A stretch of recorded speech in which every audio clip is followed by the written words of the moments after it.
Olá, graça e paz, eu sou Luiz Oliveira e você está no canal Auxílio EBD. Estamos comentando a revista Lições Bíblicas Adultos da CPAD para o quarto trimestre de 2021. O título desta série de lições é O Apóstolo Paulo, Lições da Vida e Ministério do Apóstolo dos Gentios para a Igreja de Cristo. O escritor desta série de lições é o pastor Elienay Cabral.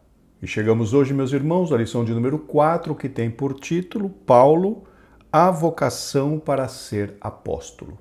O texto áureo da lição está na primeira carta de Paulo aos Coríntios, no capítulo 1, versículo 1, e nos diz: Paulo, chamado pela vontade de Deus para ser apóstolo de Jesus Cristo. Já a verdade prática nos ensina, Deus chama pessoas para realizar grandes feitos no reino divino. Para a leitura bíblica em classe, temos dois textos. O primeiro deles está no livro de Atos dos Apóstolos, no capítulo 9, versículos do 15 ao 22. E o segundo texto está na carta de Paulo aos Gálatas, capítulo 1, versículos 11 ao 18. Acompanhe a leitura, por favor, Atos, capítulo 9. Disse-lhe, porém, o Senhor: Vai, porque este é para mim um vaso escolhido para levar o meu nome diante dos gentios e dos reis e dos filhos de Israel. E eu lhe mostrarei quanto deve padecer pelo meu nome.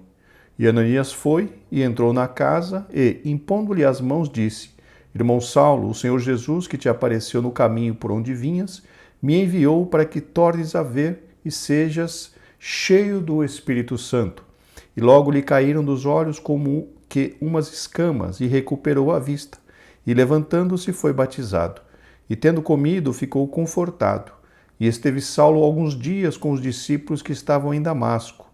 E logo nas sinagogas pregava a Jesus que este era o Filho de Deus.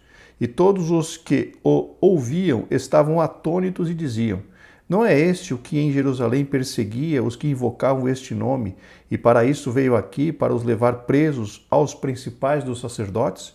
Saulo, porém, se esforçava muito mais e confundia os judeus que habitavam em Damasco, provando que aquele era o Cristo. Agora, Gálatas, capítulo 1. Mas faço-vos saber, irmãos, que o evangelho que por mim foi anunciado não é segundo os homens, porque porque não o recebi de homem algum, mas pela revelação de Jesus Cristo. Mas já ouvistes qual foi antigamente a minha conduta no judaísmo, como sobremaneira perseguia a igreja de Deus e a assolava. E na minha nação excedia em judaísmo a muitos da minha idade, sendo extremamente zeloso das tradições de meus pais. Mas quando aprouve a Deus, que desde o ventre de minha mãe me separou e me chamou pela sua graça, revelar seu Filho em mim, para que eu pregasse entre os gentios, não consultei carne nem sangue, mas tornei a Jerusalém a ter com os que já antes de mim eram apóstolos, mas parti para a Arábia e voltei outra vez a Damasco. Depois, passados 3 anos, fui a Jerusalém para ver a Pedro e fiquei com ele 15 dias. Então, queridos, temos aqui dois textos que tratam justamente do chamado de Paulo para ser apóstolo. Como objetivo geral da lição, nós temos revelar que Deus vocaciona atualmente os crentes para a sua obra. Já como objetivo específicos, temos 3. Para o tópico 1, salientar o ponto de partida para a vocação de Paulo. Para o tópico 2, enfatizar que a vocação de Paulo foi efetivada pelo Cristo ressurreto. E, finalmente, para o tópico 3, relacionar a vocação de Paulo com o aprendizado no deserto. Meus irmãos, como de costume, gostaria de lembrá-los que, para aqueles que assim desejarem, o arquivo com as notas de aula que eu utilizei para a gravação desta videoaula está disponível para download. O link para download estará justamente aqui abaixo na descrição deste vídeo. Se você está assistindo este vídeo ali pelo nosso site Estudantes da Bíblia, o link para download das notas de aula estará também logo aqui abaixo do vídeo. Outro sim, queridos, para os irmãos que assistem esses nossos vídeos pela sua Smart TV, não há condição de fazer o download das notas de aula, porque pela Smart TV não há acesso. Neste caso, se o irmão ou a irmã desejar receber o arquivo de notas de aula pelo WhatsApp, por favor, nos envie uma mensagem nesse WhatsApp que está aparecendo na tela, que nós teremos o prazer de incluir o seu contato nas listas de transmissão. Mas, irmão, por favor, nos mande o seu nome, o seu sobrenome, porque precisamos cadastrar o seu número no meu celular para que eu possa incluir o seu contato na lista de transmissão. Muito obrigado pelo seu apoio, contamos com as vossas orações.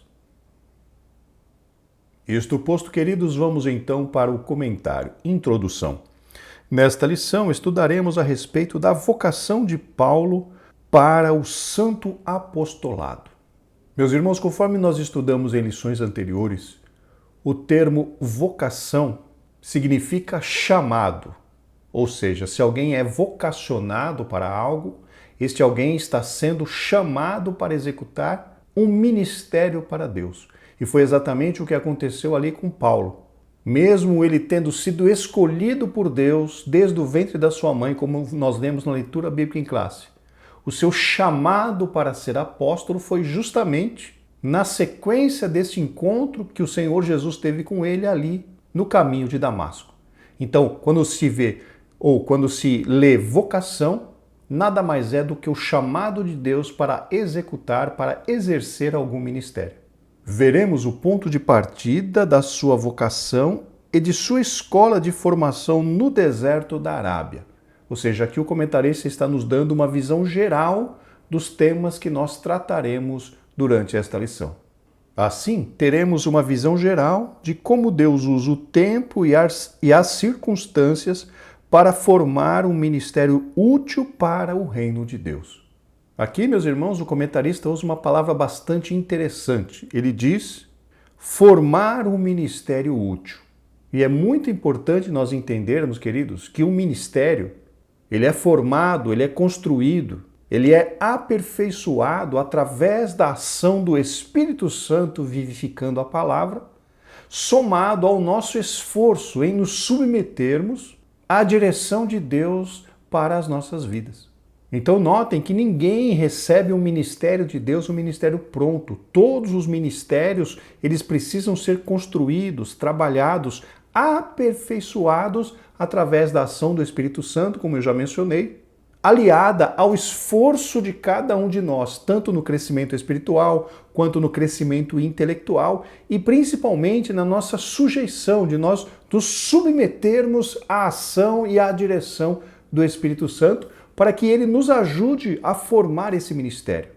Sempre precisamos ter em mente, meus queridos, que nós somos apenas instrumentos usados por Deus para a realização da sua obra. Então o ministério que o Senhor tem colocado nas nossas mãos é um ministério que precisa necessariamente ser trabalhado em conjunto com o Espírito Santo. Porque quem faz a obra não somos nós, e sim o Espírito Santo que atua através das nossas vidas, através dos dons, aleluia, que o próprio Deus nos deu para o engrandecimento do seu reino. Então vejam, nós não temos ministério nosso próprio. O ministério é nos dado por Deus, o chamado é nos dado por Deus, para que, junto com o Espírito Santo, possamos realizar algo para a glorificação do nome do Senhor. E foi exatamente isso que aconteceu na vida de Paulo. Ele foi chamado para exercer o ministério de apóstolo e foi grandemente usado pelo Espírito Santo. Daí então nós entendemos que todo ministério é uma parceria entre o Espírito Santo e cada um de nós.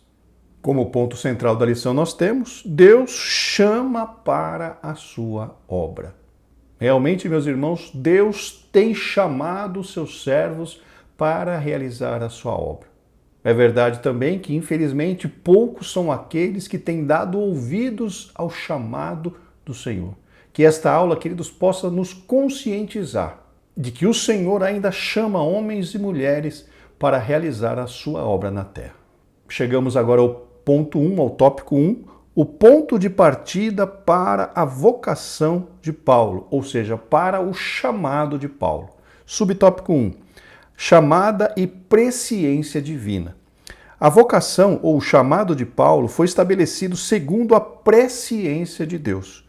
Ele mesmo confirma este fato aos Gálatas, conforme nós já lemos na leitura bíblica em classe, quando escreve: "Mas quando aprouve a Deus, que desde o ventre de minha mãe me separou e me chamou pela sua graça." Aqui, queridos, é importante nós frisarmos a questão da presciência de Deus. Os irmãos, ou a maioria dos irmãos, conhece os 3 principais atributos de poder de Deus, que é a onipotência, onisciência e onipresença. Então, quando se diz onipotência, Deus pode, Deus tem todo o poder. Quando se fala onipresença, Deus está em todo lugar. E quando se fala onisciência, Deus conhece todas as coisas. Só que dentro desse atributo da onisciência, existe um outro atributo de Deus chamado presciência. O que é a presciência? É o conhecimento antecipado daquilo que vai acontecer no futuro, muito longe daquele momento. Então, meus irmãos, Deus conhece todas as coisas. Ele é onisciente porque ele conhece todo o passado, ele conhece o que está acontecendo hoje no presente e ele conhece o que está para acontecer no futuro. E quando ele diz, quando nós dizemos que ele conhece o que está no futuro, é justamente o atributo da presciência de Deus. Então, neste caso, Deus sempre escolhe as pessoas, os seus servos, aqueles que vão realizar a sua obra, se utilizando dessa questão da sua presciência. Deus sabia que Paulo atenderia, ou seja, daria ouvidos ao convite da salvação, e o Senhor resolveu escolher a Paulo para desempenhar aquele ministério apostólico, aquele ministério de grande sucesso para a glória de Deus. E cada um de nós, queridos, temos também uma chamada de Deus, temos uma vocação, né? Deus nos escolheu para realizar alguma coisa para Ele nesta terra, muito antes do nosso nascimento. Quando nós já nascemos, Deus já sabe se nós vamos atender ou não ao convite da salvação, justamente pela sua presciência. E ninguém, como nós dissemos em trimestres anteriores, ninguém pega Deus desprevenido. Deus, conhecendo todas as coisas, antes que essas coisas aconteçam, Deus estabelece, Deus escolhe pessoas que ele vai saber, que ele sabe, né, que essas pessoas vão atender positivamente ao convite da salvação. Deus escolhe essas pessoas para realizar uma grande obra para ele.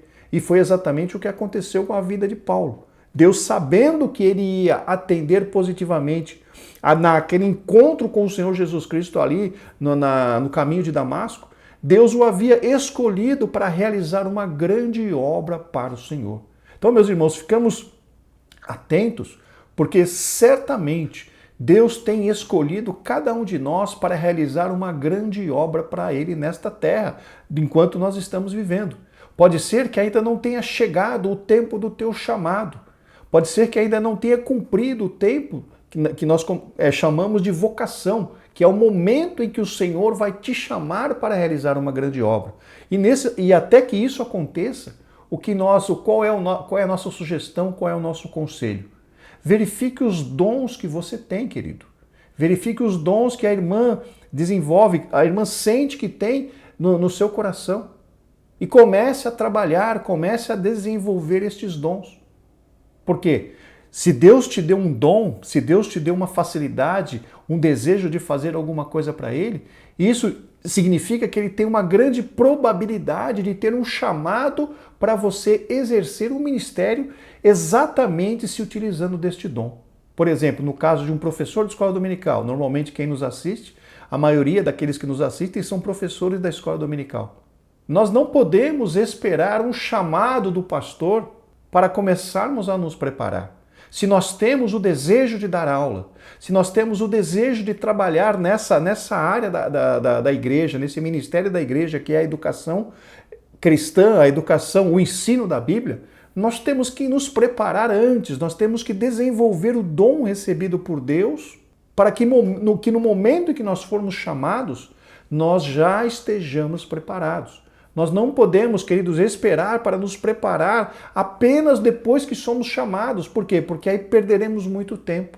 Então, se você recebeu do Senhor um dom maravilhoso, desenvolva este dom, trabalhe neste dom, vai exercendo este dom, mesmo que você não tenha nenhum tipo de cargo na igreja, mesmo que você não tenha nenhum tipo de reconhecimento na igreja, porque você está trabalhando no seu desenvolvimento pessoal, no seu desenvolvimento espiritual. E pode chegar um momento em que Deus realmente tem um chamado para você nesta área. E se você começar a desenvolver o seu dom antecipadamente, quando o Senhor te chamar, você estará plenamente preparado, preparada para exercer esse ministério. E Paulo, se vocês forem prestar atenção, vinha se desenvolvendo onde? Dentro do judaísmo. Aquele zelo que Paulo desenvolveu no judaísmo foi justamente o mesmo zelo que Deus usou depois que ele se converteu. Aquele grande conhecimento que Paulo adquiriu enquanto estava no judaísmo foi exatamente o grande conhecimento que Deus usou para que ele se apresentasse diante de reis, diante de autoridades, diante de generais, justamente para pregar o evangelho. Então, queridos, não percamos tempo. Se você tem um dom maravilhoso dado por Deus, desenvolva este dom, trabalhe com este dom, mesmo que você não tenha um chamado para executar algo maravilhoso na igreja. Mas desenvolva este dom, porque certamente chegará o momento em que Deus vai te chamar para exercer o ministério para Ele, para a glorificação do seu nome nesta terra. O apóstolo experimentou uma completa transformação por meio do encontro com Cristo e foi vocacionado por Ele para uma grande obra. Realmente, naquele momento ali no caminho de Damasco, aquela aparição do Senhor foi grandemente, profundamente impactante na vida de Saulo de Tarso e fez com que ele repensasse toda a sua teologia. Conforme mencionamos na lição passada, Saulo não cria que Cristo havia ressuscitado. E aquele encontro do Senhor com ele ali no caminho de Damasco fez com que ele se conscientizasse que toda aquela sua teologia precisaria ser repensada. E além de tudo, através de Ananias, Deus estava confirmando que tinha um grande chamado na vida daquele homem. O livro de Atos atesta para uma chamada presciente quando o Senhor diz a Ananias: vai, porque este é para mim um vaso escolhido para levar o meu nome diante dos gentios e dos reis e dos filhos de Israel. E eu lhe mostrarei quanto deve padecer pelo meu nome. E aqui, meus irmãos, nesse parágrafo, o comentarista dá uma ênfase, toca novamente na questão da chamada presciente, como ele diz aqui, né? A chamada presciente, ou seja, Deus já sabia, através da sua presciência, que Saulo de Tarso atenderia o chamado para a salvação e por conta disso o elegeu, o escolheu, o vocacionou justamente para executar esse grande ministério apostólico enquanto ele estava vivo, enquanto ele estava aqui na terra. Então, quando o comentarista diz aqui, a chamada presciente é justamente a manifestação do atributo de Deus, da presciência, escolhendo Paulo para executar aquele ministério apostólico aqui na terra. Assim, Paulo foi batizado no Espírito Santo, batizado nas águas e teve a sua visão recuperada. O texto, queridos, não é muito claro nessa sequência, exatamente como o comentarista mencionou, mas dá-nos uma ideia. Vamos ler o que está ali em Atos, capítulo 9, versículos 17 ao 19, na Nova Versão Transformadora. Ananias foi e encontrou Saulo. Ao impor as mãos sobre ele, disse: Irmão Saulo, o Senhor Jesus, que lhe apareceu no caminho para cá, me enviou para que você volte a enxergar e fique cheio do Espírito Santo. No mesmo instante, algo semelhante a escamas caiu dos olhos de Saulo, e a sua visão foi restaurada. Então ele se levantou, foi batizado e depois de comer recuperou as forças. Saulo permaneceu alguns dias em Damasco com os discípulos. Então vejam, aqui na Nova Versão Transformadora e também na Almeida Revista Corrigida, diz que ele se levantou e foi batizado. Nós não sabemos, aqui não está claro, pelo menos para mim, se ele foi batizado naquele momento nas águas ou se ele foi batizado no Espírito Santo, com o Espírito Santo. Mas o certo é que havia uma promessa de que ele seria cheio do Espírito Santo, e realmente nas suas cartas nós percebemos que ele era um homem cheio do Espírito Santo, só que nós não temos certeza, eu pelo menos não tenho certeza, se nesse momento, aqui de Atos 9, do 17 ao 19, ele realmente foi batizado nas águas, batizado no Espírito Santo. Eu não sei se os dois batismos aconteceram simultaneamente, porque o texto só menciona um batismo. Ele pode ter sido batizado nas águas ali, ou pode ter sido batizado no Espírito Santo. Nós não sabemos, eu pelo menos não sei. Mas que fique claro que realmente aconteceram essas duas coisas. Ele foi batizado nas águas e ele também foi batizado no Espírito Santo, porque ele era um homem cheio do Espírito Santo, usado pelo Senhor. Subtópico 2, um ministério na plenitude do Espírito. Depois de passar pela experiência do novo nascimento, Saulo recebeu a plenitude do Espírito Isto é, ele foi batizado no Espírito Santo. Aqui o comentarista menciona então que Atos 9:17 é uma referência direta ao batismo no Espírito Santo. Glórias a Deus por isso. Essa então é uma consideração do comentarista. Mas lembrando que eu acabei de mencionar, o comentarista mencionou que Paulo foi batizado nas águas e também batizado no Espírito Santo, só que nesse versículo menciona só um dos dois batismos. Mas aí os irmãos fiquem à vontade, isso não tem, para interpretar como quiser, porque isso não tem assim tanta relevância para nós neste momento. Nesse sentido, o livro de Atos revela que o ministério do apóstolo dos gentios recebeu uma unção especial do Espírito Santo. Foi um ministério marcado por pregação poderosa, curas, sinais, prodígios e maravilhas. Queridos irmãos, aqui eu discordo do comentarista quando ele diz que Paulo recebeu uma unção especial do Espírito Santo. Na realidade, meus irmãos, Deus não tem filhos prediletos. E o poder de Deus está disponível para todo aquele que crê e o busca. O próprio Senhor Jesus Cristo disse que os sinais seguirão aos que creem. Vamos ler o que está lá em Marcos, capítulo 16, versículos 17 e 18, na Almeida Revista Corrigida. E estes sinais seguirão aos que crerem. Em meu nome expulsarão demônios, falarão novas línguas, pegarão nas serpentes, e se beberem alguma coisa mortífera, não lhes fará dano algum, e imporão as mãos sobre os enfermos e os curarão.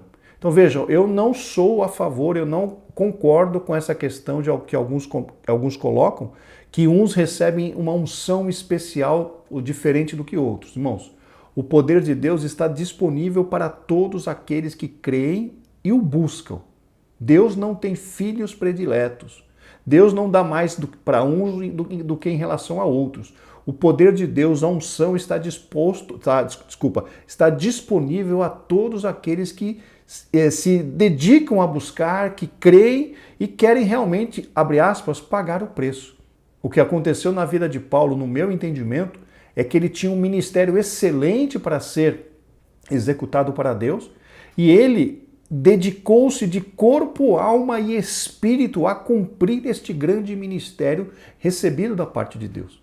Mas isso não significa que Paulo recebeu uma unção especial, que Paulo era especial. Não, queridos, somos todos iguais. Se queremos nos destacar no Evangelho, que nós busquemos a Deus, que nós creiamos, que nós nos dediquemos totalmente a cumprir a vontade de Deus, que também Deus vai nos usar poderosamente. Mas isso não significa que nós temos uma unção especial, uma unção diferente dos irmãos. Por quê? Porque a unção é a mesma, o Espírito Santo é o mesmo.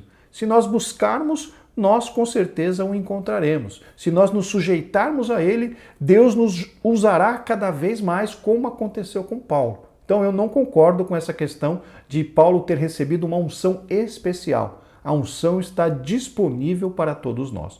Basta, conforme eu mencionei, buscarmos e nos dedicarmos a fazer a vontade de Deus, que os resultados virão, porque Deus é o maior interessado, queridos, em fazer a sua obra crescer. E Ele se utiliza de nós, se utiliza de todos aqueles que dão lugar para que Ele nos use nesta terra. Com o ministério do apóstolo, aprendemos que não podemos fazer a obra de Deus sem a atuação do Espírito Santo. Ele é o que confirma a palavra e a obra. Conforme nós já mencionamos, queridos, nós somos cooperadores de Deus. Vamos ler o que está ali em 1 Coríntios, capítulo 3, versículos do 5 ao 8, também na Nova Versão Transformadora. Afinal, quem é Paulo? Quem é Apolo? Somos apenas servos de Deus por meio dos quais vocês vieram a crer. Cada um de nós fez o trabalho do qual o Senhor nos encarregou. Então vejam, tanto Paulo quanto Apolo fizeram o trabalho que eles receberam de Deus para realizar. Eu plantei, Apolo regou, mas quem fez crescer foi Deus. Não importa quem planta ou quem rega, mas sim Deus que faz crescer. Quem planta e quem rega trabalham para o mesmo fim, e ambos serão recompensados pelo seu árduo trabalho. Então vejam, o que Paulo escreve aqui em 1 Coríntios 3, queridos, é justamente isso. Nós somos apenas cooperadores de Deus. Nós, como seres humanos, não conseguimos realizar a obra de Deus com a força do nosso braço. Podemos até pensar que estamos fazendo alguma coisa para Deus com a força dos nossos braços, mas na realidade o resultado não será bom, o resultado não será grande. A obra do Senhor precisa ser realizada numa parceria com o Espírito Santo, sendo que Ele é o quem direciona, Ele é o que instrui, Ele é o quem dá a graça e nós realizamos. Nós lemos aqui o que Paulo fez. Nós lemos aqui o que Apolo realizou. Realizou aquilo que Deus os mandou fazer. Paulo plantou, Apolo regou, mas quem fez prosperar foi o próprio Deus. Foi Deus quem deu o crescimento. E isso, queridos, nos mostra claramente que para que a obra do Senhor prospere através das nossas vidas, nós precisamos trabalhar em parceria com o Espírito Santo.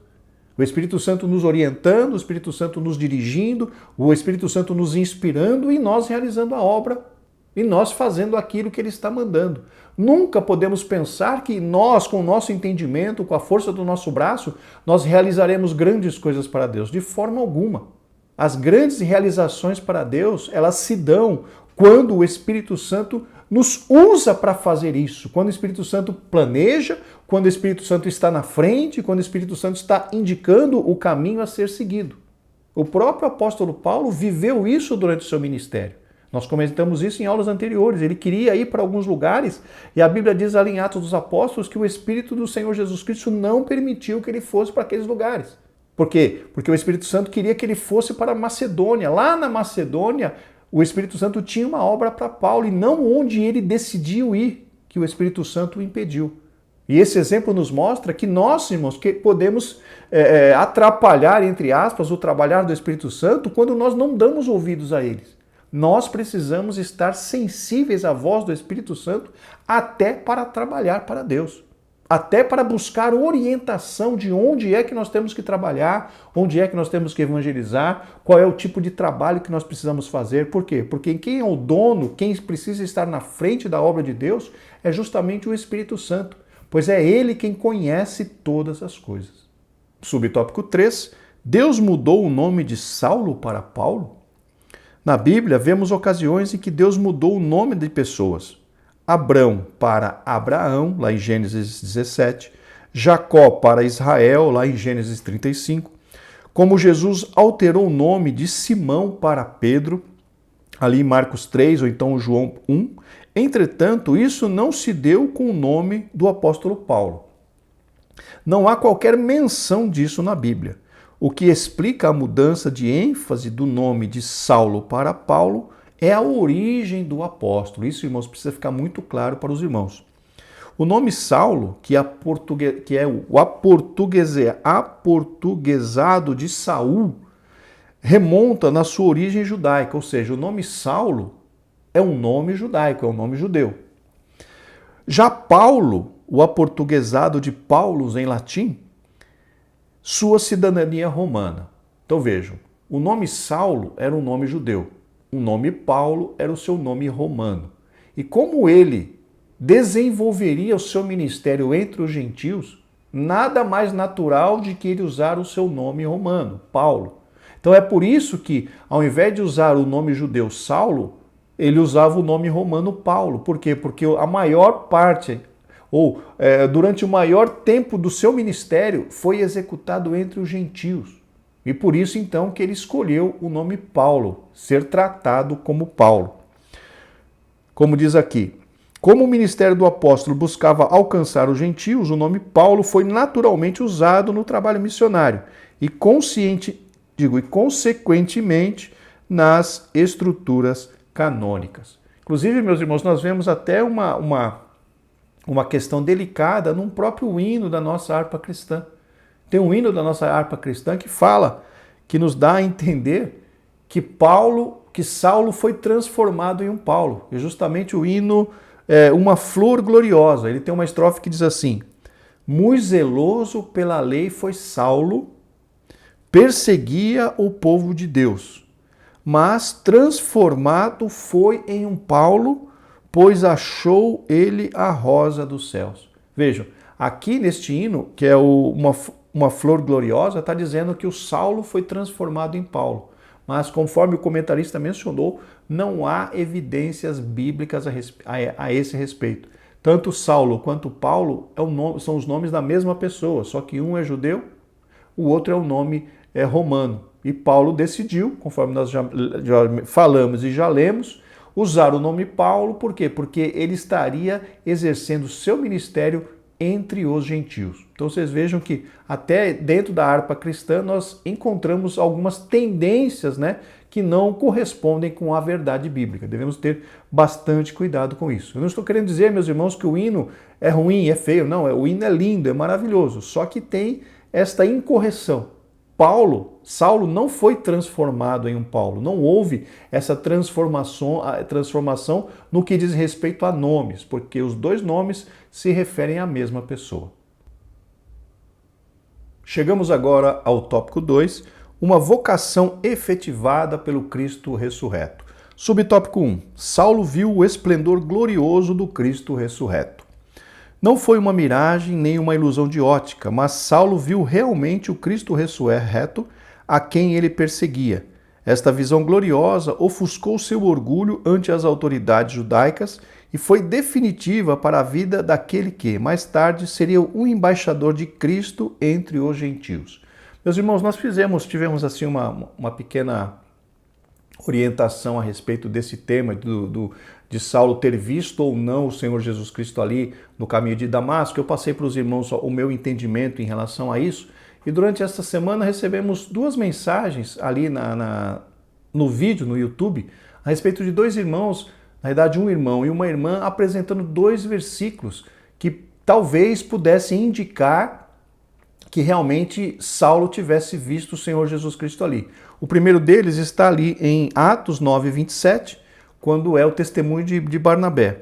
Então Barnabé, vamos ler na Almeida Revista Corrigida. Então Barnabé levou os apóstolos e lhes contou como Paulo tinha visto o Senhor no caminho para Damasco, e como ele lhe havia falado. Contou também que em Damasco Saulo havia pregado corajosamente em nome de Jesus. Nessa versão Almeida Revista Corrigida, aqui está dizendo que realmente no testemunho de Barnabé, Saulo viu o Senhor Jesus Cristo, nessa versão. E nas outras versões também fala alguma coisa nesse sentido.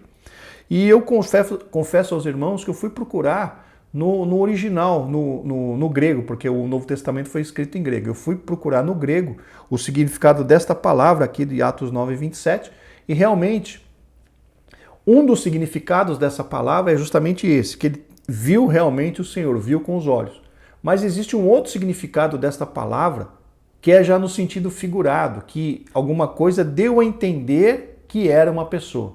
Então eu realmente, irmãos, não tenho muita certeza, não estamos querendo polemizar, não estamos querendo de forma nenhuma causar nenhum tipo de confusão ou polêmica. Eu realmente ainda não me convenci 100% de que Saulo tenha visto Cristo, até porque o resplendor da luz o cegou naquele momento.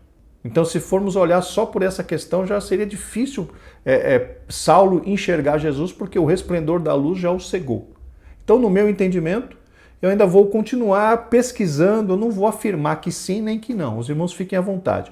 Um outro texto que uma irmã me apresentou foi Atos 26, 16, também na Almeida Revista Corrigida, que diz assim: mas levanta-te e põe-te sobre teus pés, porque te apareci para isso, para te pôr por ministro e testemunha, tanto das coisas que tem visto, como daquelas pelas quais te aparecerei ainda.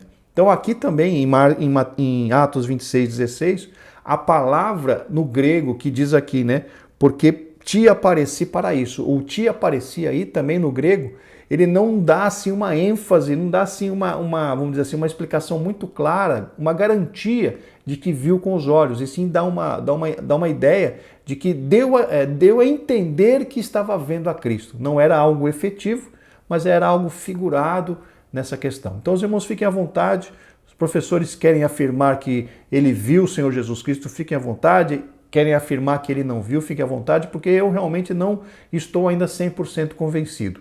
Aqui no arquivo das notas de aula, queridos, eu coloquei o link para os irmãos acessarem, aqueles que quiserem, o dicionário grego para as 2 palavras, tanto a palavra grega lá de Atos 9, 27, que é o eido, quanto à palavra grega ali de Atos 26:16, que é optanomai. São duas palavras gregas, uma de Atos 9:27, a outra Atos 26:16, que falam justamente dessa questão do ver.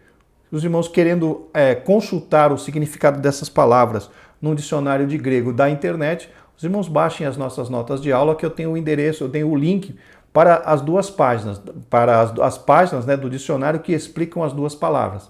Infelizmente, esses dicionários estão em inglês. Na realidade, as palavras, né, que estão ali traduz do grego para o inglês. Mas os irmãos podem colocar ali no Google Translate que ele é traduzido tranquilamente. Então os irmãos fiquem à vontade em querendo ver essas duas palavras, baixem lá o nosso arquivo de notas de aula, que nós temos lá os dois links para a definição das duas palavras que estão lá em Atos 9:27 e em Atos 26:16. Subtópico 2, uma vocação inevitável para o apostolado entre os gentios. Deus escolheu Saulo de antemão para fazer conhecer a sua vontade. Conforme mencionado anteriormente, meus irmãos, Deus sabia, pela sua presciência, que Saulo, que Paulo, atenderia o chamado da salvação e, por conta disso, o escolheu para desempenhar o ministério apostólico. Existe só uma palavrinha aqui que eu achei um pouco pesada, quando ele diz aqui, né, a vocação inevitável. Aquilo que é inevitável é algo que não se pode rejeitar. No caso de Saulo, realmente ele recebeu um chamado de Deus, porém, queridos, nós cremos por conta do livre-arbítrio que Paulo poderia, se quisesse, ter recusado aquele chamado do Senhor. Conforme mencionamos em aulas anteriores, nós temos liberdade para escolher ou não obedecer ao Senhor.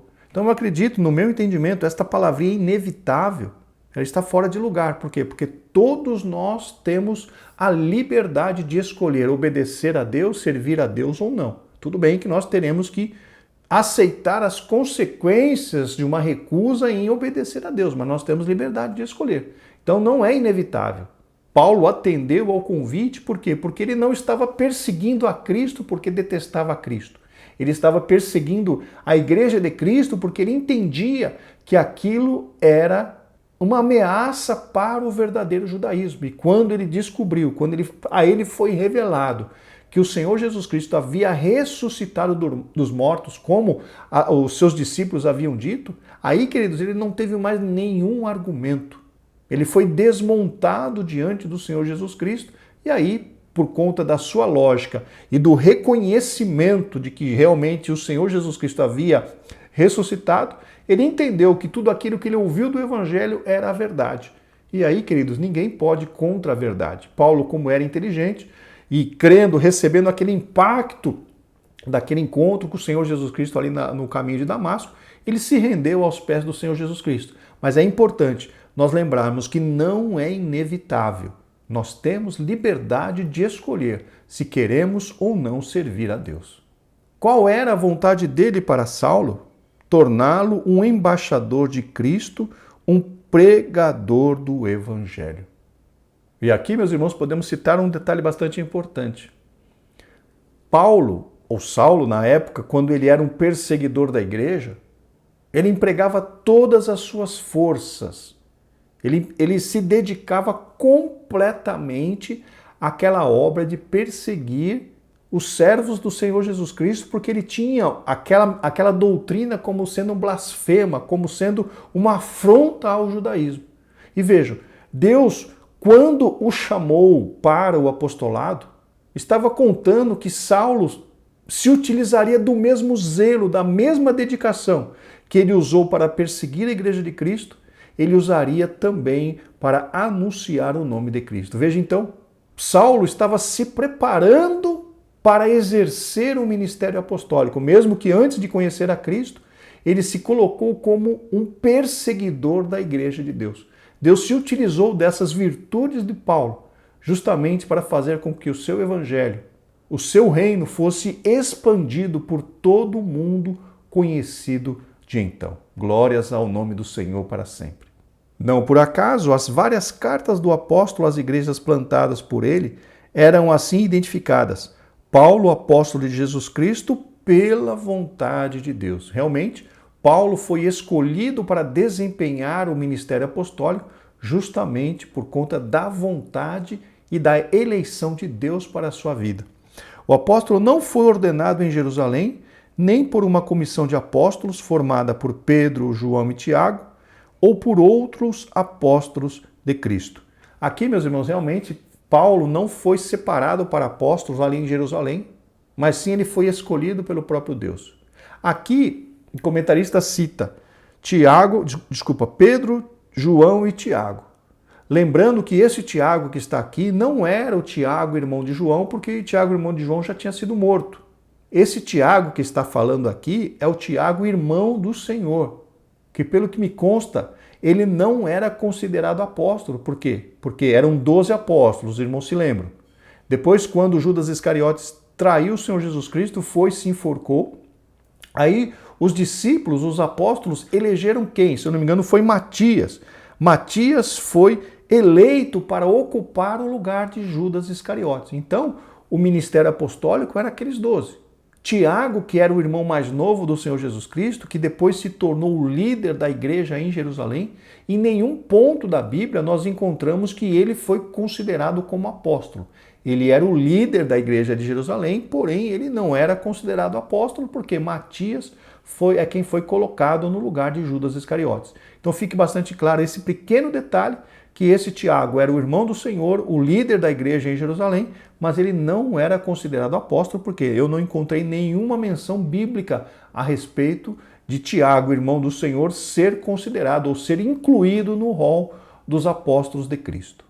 O que prevaleceu foi a declaração de Jesus para Ananias, o discípulo fiel de Cristo em Damasco. Vá, porque este é para mim um instrumento escolhido para levar o meu nome diante dos gentios e reis, bem como diante dos filhos de Israel. Ananias, com a autoridade delegada pelo próprio Senhor Jesus numa visão, foi ao encontro de Saulo na rua chamada Direita e lá chegando, impôs as mãos sobre Saulo. Aqui o comentarista está dando-nos a entender que Paulo foi chamado para ser apóstolo justamente pela imposição de mãos de Ananias. Faz um pouco de sentido isso, mas não tem assim vamos dizer assim, força como doutrina na Bíblia, porque não há menção assim, ó Paulo, eu estou impondo as mãos em você porque agora eu estou te chamando como apóstolo. Faz sentido essa questão que o comentarista está colocando, mas nós temos que só tomar um pouquinho de cuidado porque não tem uma ênfase muito grande. Essa conclusão nós podemos realmente chegar, mas não há outras evidências bíblicas a esse respeito. Subtópico 3, a vocação mudou o rumo da vida de Saulo. De perseguidor dos seguidores de Jesus, de personalidade tenaz e obstinada, Deus chamou Saulo e o transformou num apóstolo que seria o maior responsável pela expansão da igreja no mundo gentílico. Então veja, meus irmãos, já comentamos isso. As qualidades que Paulo desenvolveu, as virtudes que Paulo desenvolveu na sua vida, que ele se utilizou para perseguir a igreja de Cristo, foram justamente as mesmas virtudes que o próprio Deus usou através do Espírito Santo para fazer com que a sua obra, a sua igreja fosse expandida e o seu nome fosse glorificado na terra. É aquela história, meus irmãos, que Deus usa os nossos dons e talentos para a glorificação do seu nome. Até porque todos os dons e talentos que nós tenhamos em nós foram dados por Deus. Então nada mais justo do que Ele usar os nossos dons, ou aqueles dons que Ele mesmo nos deu, para que o seu nome e o seu reino sejam engrandecidos nessa terra. E foi justamente o que aconteceu com Paulo. Todos aqueles dons, aquelas virtudes que Paulo tinha, que usou para perseguir a igreja, o Espírito Santo se utilizou para a expansão da igreja de Cristo na terra. A operação da graça salvadora na vida de Saulo promoveu uma mudança radical em sua vida. Foi Jesus que o confrontou, o surpreendeu e o chamou pelo nome. Realmente, houve uma mudança na vida de Saulo, de Paulo. Ele passou a reconhecer o senhorio de Cristo e a partir disso, conforme nós veremos ainda nesta lição, ele precisou repensar toda a sua teologia. De inimigo do Senhor Jesus Cristo, Paulo passou a ser um servo fiel do Senhor. Glórias ao nome do Senhor. Foi realmente uma mudança impactante na vida daquele homem que um dia foi o perseguidor da Igreja de Cristo. Cristo ainda chama o ser humano para frutificar no reino de Deus. É necessário um encontro real com Cristo. Quando isso acontece, ele capacita o ser humano para o seu propósito. Assim aconteceu com Saulo. Queridos, nós fomos chamados para frutificar. Ninguém foi chamado para ficar infrutífero, ficar sem fazer nada na presença ou na casa de Deus. Todos somos constrangidos pelo Senhor a darmos frutos, pois para isso nós fomos chamados. Vamos ler o que o Senhor Jesus Cristo escreveu ou falou ali em João capítulo 15, versículo 5, na Almeida Revista e Corrigida.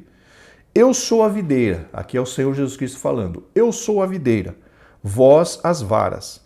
Quem está em mim e eu nele, este dá muito fruto, porque sem mim nada podereis fazer. Então, queridos, quem realmente tem um encontro verdadeiro com Cristo, quem se converte verdadeiramente, ele se liga a Cristo de uma forma espiritual e ele começa a dar muito fruto. Por quê? Porque ele está em Cristo. Porém, se alguém não tem um encontro genuíno com Cristo, ele simplesmente entra na igreja e vira membro da igreja, mas não vira membro do corpo espiritual de Cristo. Por quê? Porque ele não teve um encontro real com Cristo. Temos apenas que prestar atenção nessa questão que é bastante importante. Alguém se converte não é porque começou a frequentar a igreja. Alguém se converte é porque teve um encontro real com Jesus Cristo de Nazaré. Foi conscientizado dos seus pecados. Através da ação do Espírito Santo, se arrependeu deles e aceitou o sacrifício de Cristo, o senhorio de Cristo sobre a sua vida. E aí sim a pessoa então teve um encontro real com Cristo. Mas não que é bem diferente, né, do que simplesmente começar a frequentar uma igreja. Frequentar a igreja não garante salvação. A salvação é alcançada pela fé em Cristo através do nosso arrependimento. Arrependei-vos, porque é chegado a vós o reino dos céus. Foi a primeira mensagem de João Batista e foi a primeira mensagem pregada pelo Senhor Jesus Cristo, conforme nós vimos em aulas passadas. O arrependimento é principal, é o fator motivador para que nós sejamos salvos. Sem arrependimento, não há como alcançarmos a salvação. Chegamos agora, queridos, ao tópico 3, vocação de Paulo e o aprendizado no deserto. Subtópico 1, a ida para o deserto. O ministério de Paulo precisava de uma preparação austera, silenciosa, de comunhão com Deus e de reflexão. Queridos irmãos, segundo N.T. Wright, que escreveu esse livro que eu comentei com os irmãos, naquele momento, logo após Paulo ter encontrado a Cristo, ele precisou repensar toda a sua teologia, conforme eu já mencionei nesta aula. Por quê? Porque foi introduzido na sua teologia um Cristo crucificado. Os irmãos se lembram da aula passada, quando nós mencionamos que o Cristo, para os judeus, ele viria como sendo o rei, como sendo alguém que restauraria a condição social, a condição política de Israel, libertando Israel do domínio dos romanos. Essa era a visão e a expectativa de todos os judeus, esperar um líder político que libertasse Israel do domínio dos romanos. Um Cristo crucificado, como foi o nosso Senhor Jesus Cristo, era um escândalo para os judeus. E Paulo, quando reconheceu que Cristo havia ressuscitado e Cristo é o Senhor, aquilo bagunçou a sua teologia, aquilo bagunçou o seu entendimento das Escrituras e ele precisou repensar toda a sua teologia. O que vem à nossa mente, queridos, é que esse novo elemento, o Cristo ressuscitado, meio que virou de ponta cabeça todo o entendimento que Paulo tinha da Torá, da lei de Moisés, e ele precisava realmente repensar tudo aquilo. Por quê? Porque a ótica agora não era um libertador político. A ótica agora era um Cristo crucificado. Então ele teria que incluir essa questão do Cristo crucificado na sua teologia, que não fazia nenhum sentido para ele inicialmente. Então ele precisaria de um tempo para repensar a sua teologia, para trabalhar os seus conhecimentos, todo aquele conhecimento que ele tinha, ele precisou revisá-los, porque agora o referencial era um Cristo crucificado. Então, por isso que ele precisou passar um tempo no deserto. Segundo as Escrituras, segundo N.T. Wright comenta, e até o comentarista colocou, ele ficou 3 anos no deserto justamente para se recompor a sua teologia, para que ele começasse a se relacionar com o Senhor, para que ele estivesse preparado para exercer o seu ministério maravilhoso no meio dos homens. Então ele precisou de 3 anos de preparação, queridos, para colocar a sua teologia em ordem e também para ganhar experiência com Cristo Jesus. Em vez de ir a Jerusalém para aprender com os apóstolos, ele afastou-se dos judeus das sinagogas, onde posteriormente passou a apresentar a Cristo. Então vejam que Paulo, ele não foi buscar conhecimento junto aos judeus das sinagogas, porque Paulo já era especialista na Torá. Paulo já tinha muito conhecimento, ele tinha muito conhecimento mesmo, então ele não precisava, na realidade ele não queria se aproximar dos judeus. Por quê? Porque aquela informação que ele tinha recebido do Cristo crucificado não era aceita pelos judeus, pelos fariseus, por aqueles nos quais ele convivia antes de encontrar a Cristo. Então não fazia sentido para Paulo, isso no meu entendimento, procurar, por exemplo, os fariseus para discutir aquela nova situação do Cristo crucificado. Ele se decidiu buscar por conta própria. Por quê? Porque ele já tinha uma base boa de conhecimento. Ele já conhecia demais. E aquele encontro com Cristo ali no caminho de Damasco foi muito impactante. Acredito eu que ali ele pegou confiança para quê? Para que ele mesmo pudesse buscar ao Senhor. Já que o Senhor havia se apresentado a ele naquela luz fortíssima, ele se viu motivado a buscar do próprio Senhor revelações a respeito do que ele deveria fazer para a sua vida. Inclusive, meus irmãos, na própria leitura bíblica em classe, nós vemos uma palavra de Paulo que vai ao encontro disso que eu comentei com os irmãos. Vamos fazer a releitura de Gálatas, capítulo 1, versículo 12, na Nova Versão Transformadora. Não a recebi de fonte humana, a teologia que ele pregava, não a recebi de fonte humana, e ninguém a ensinou a mim. Ao contrário, eu a recebi por revelação de Jesus Cristo. Foi o próprio Senhor Jesus Cristo quem trouxe a revelação para Paulo a respeito do evangelho que ele deveria pregar. Então vejam, aqueles 3 anos serviram para que Paulo se aproximasse do Senhor Jesus Cristo, se dedicasse totalmente a ele no que diz respeito a aumentar o seu conhecimento, receber a revelação da mensagem, do evangelho que ele deveria pregar e se preparar para exercer o seu ministério apostólico nesta terra. Então vejam, meus irmãos, todos nós precisamos de um tempo de preparação. Todos aqueles que são chamados precisam se preparar. Se eles já estiverem preparados antes do seu chamado, é até melhor. Mas se não estiverem preparados, eles vão ter que gastar um tempo se preparando. Foi o que aconteceu com Paulo. 3 anos ali no deserto da Arábia, se preparando para exercer o seu ministério. Paulo tomou o caminho da Arábia a sudeste de Damasco, sob o domínio do rei Aretas. O apóstolo preferiu viver em um lugar na região desértica da Arábia, onde habitavam alguns grupos nômades e ele era totalmente desconhecido. Aqui o comentarista faz a sua colocação de que Paulo meio que, abre aspas, se escondeu em algum lugar onde ele não era conhecido, para que ele tivesse liberdade para poder se dedicar a buscar ao Senhor. N.T. Wright, queridos irmãos, ele defende que, assim como Elias, Saulo ou Paulo também foi para o Monte Sinai se encontrar com Deus. Segundo o teólogo americano, Saulo fez exatamente como Elias. Elias, naquele momento de dúvida, ele foi ali para o monte de Deus se encontrar com Deus. E Saulo fez exatamente a mesma coisa.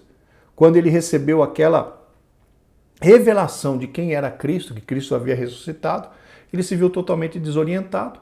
E ele então foi para a Arábia. Segundo N.T. Wright, o Monte Sinai fica ali na região da Arábia. E segundo ele, Saulo foi justamente para o Monte Sinai para poder se encontrar com Deus, para poder se dedicar a entender essa nova situação, essa nova teologia que ele precisaria desenvolver para exercer o seu ministério.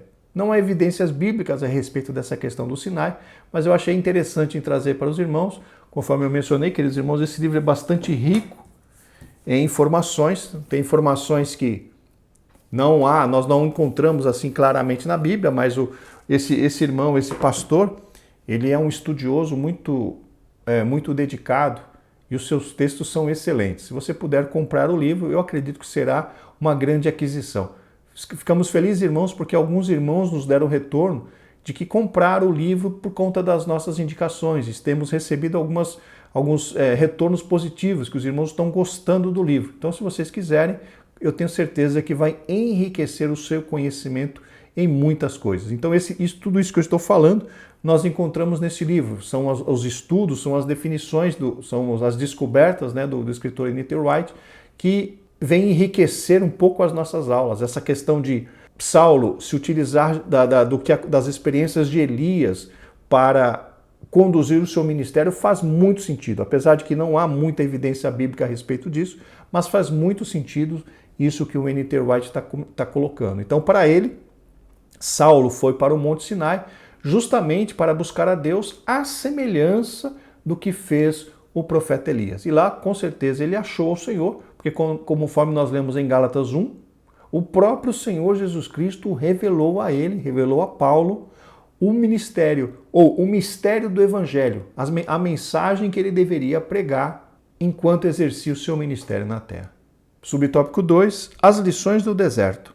O apóstolo sabia que precisava aprofundar seu conhecimento acerca de Jesus Cristo, pois seu caminho seria de confrontos com dúvidas, oposição e rejeição.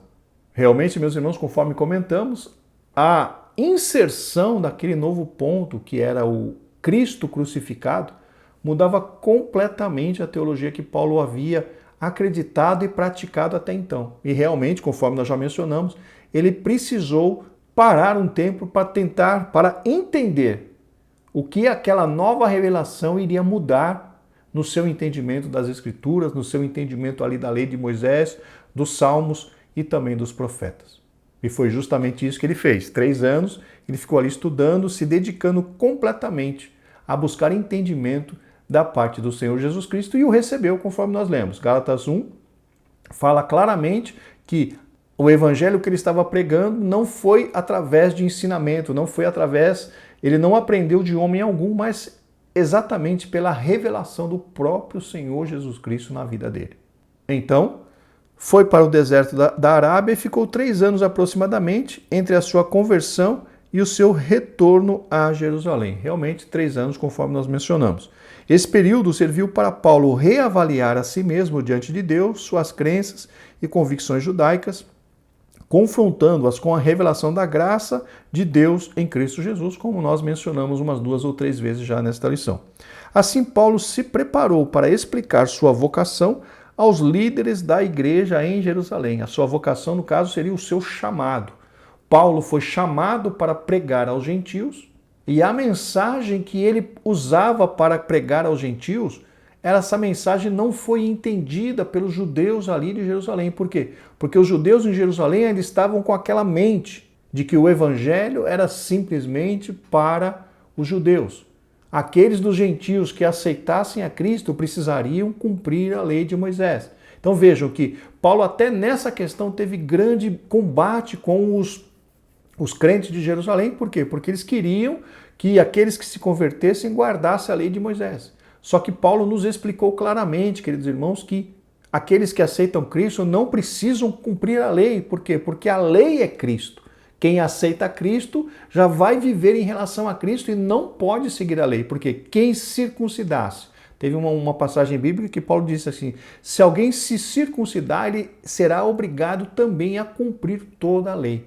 E com isso ele nos deixou claro que se nós tivermos a Cristo, se nós estivermos seguindo a Cristo, nós não podemos seguir a lei de Moisés, porque a lei de Moisés era para os judeus. Nós somos gentios e estamos debaixo do senhorio do próprio Senhor Jesus Cristo, onde não entra circuncisão, onde não entra aquelas festas do Antigo Testamento que eram especificamente para os judeus. Então vejam que hoje nós vivemos uma nova vida em Cristo. Não temos nada a ver com a lei de Moisés no sentido de cumprir aquelas festas, aqueles rituais, não temos que cumprir nada disso. Por quê? Porque Cristo nos é suficiente, nós não podemos cumprir aquela lei de Moisés. Subtópico 3, mais lições do deserto.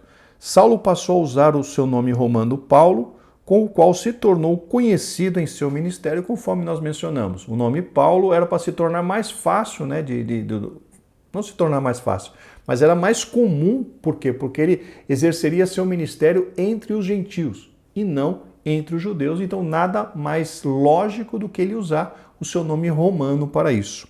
Ao tomar o rumo do deserto para refletir e aprender, o agora Paulo foi despido de toda a filosofia e religiosidade legalista do judaísmo. Conforme nós mencionamos, ele precisou, queridos, repensar toda a sua teologia. Praticamente começar do zero todas as suas interpretações da lei de Moisés, dos Salmos e também dos profetas. Por quê? Porque agora se apresentou um novo elemento, o Cristo crucificado. Algo que para os judeus era um escândalo, algo inaceitável. E, no entanto, era justamente a base daquilo que veio salvar o mundo. O Cristo que foi crucificado, mas ressuscitou ao terceiro dia. Glórias ao nome do Senhor. No deserto, ele aprendeu que a simplicidade era a chave que abria a porta do cristianismo, que era preciso dominar suas paixões, substituindo-as pela alegria da salvação em Cristo. Vejam, meus irmãos, que na aula passada eu mencionei que Paulo deu o testemunho de que, de acordo com a lei, da justiça que havia na lei, ele era irrepreensível. Porém, queridos, quando ele se encontrou com Cristo e começou a entender realmente o que era o Filho de Deus, o que era servir ao Filho de Deus, ele entendeu que as exigências do Evangelho são muito maiores do que a lei de Moisés. Se vocês se lembrarem ali do que está no Sermão do Monte, o Senhor Jesus Cristo disse que se a nossa justiça não exceder a justiça de quem? Dos fariseus e dos escribas, nós não conseguiremos entrar no reino dos céus. Então vejam, aquela justiça que os fariseus tinham, o Senhor Jesus Cristo disse que não era suficiente para levá-los para o céu. Então Paulo entendeu essa questão de que o Evangelho não era apenas algo exterior, mas estava intrinsecamente ligado ao que está dentro do coração. Jesus Cristo disse: ouvistes o que foi dito, quem adulterar será réu de morte.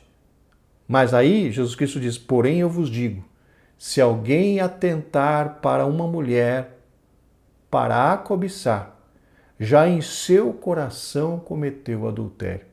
Só aí, meus irmãos, nós já vemos que o Evangelho já é mais profundo. Não é simplesmente não adulterar, não cometer fisicamente o adultério. A questão é não deixar o adultério entrar no coração, não haver desejo de adultério dentro do coração. Então o Evangelho é mais profundo do que a lei. E quando Paulo entendeu isso, tanto que ele reclama lá na frente, ele fala lá na frente, né? O bem que eu quero fazer eu não faço, mas o mal que eu não quero fazer estou sempre fazendo. Paulo entendeu a luta entre o desejo da carne e o desejo do Espírito. Tanto que ele diz que aquele que está na carne não pode agradar a Deus. Então vejam que esse conhecimento de Cristo trouxe para Paulo uma mudança significativa no seu modo de viver, no seu modo de pensar, no seu modo de se portar diante de Deus. Então aquela simplicidade precisou ser desenvolvida no seu corpo, ou no seu modo de vida. Porque Cristo, queridos irmãos, é simples. A própria Bíblia diz: ninguém se aparte da simplicidade que há em Cristo Jesus. E Paulo precisou aprender essa simplicidade. Paulo precisou aprender essa questão de se sujeitar ao senhorio de Deus, ao senhorio do Espírito Santo. Isso foi um grande aprendizado para a vida dele e precisa também, querido, ser um grande aprendizado para a nossa vida. Nós temos que aprender a nos sujeitar à voz do Espírito Santo, nos sujeitar ao desejo de Deus para as nossas vidas. Porque nós estamos aqui, queridos, para fazer a vontade de Deus. Paulo mesmo diz: não vivo eu, mas Cristo vive em mim. E a vida que agora vivo na carne, vivo-a na fé do Filho de Deus. O que é viver na fé? É viver em obediência àquilo que Deus quer que nós façamos nessa terra. Nós não estamos mais vivendo para nós. Nós não estamos mais aqui para fazer a nossa vontade. Estamos aqui para fazer a vontade de Deus. Por quê? Porque Ele nos comprou.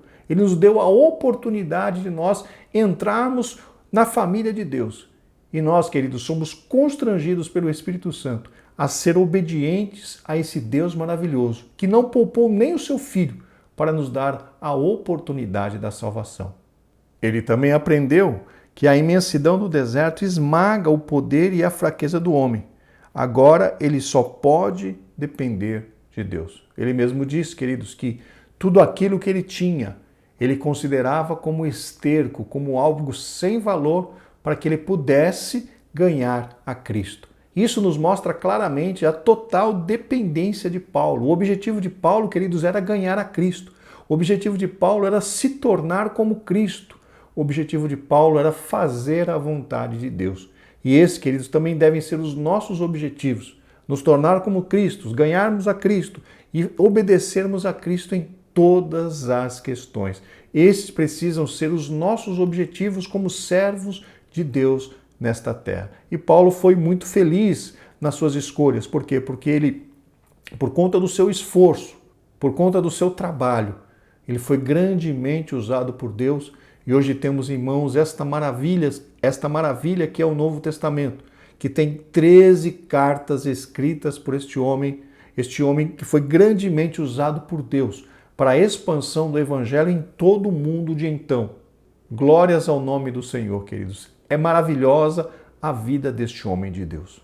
Por isso, Paulo descobre também na experiência do silêncio e da solidão do deserto que as coisas de Deus são do modo como Ele quer e não como nós queremos. Realmente é uma questão de lógica. Se ele foi para o deserto buscar a Deus, a pessoa quando vai buscar a Deus, quer dizer, ela precisa se despojar de todo tipo de orgulho.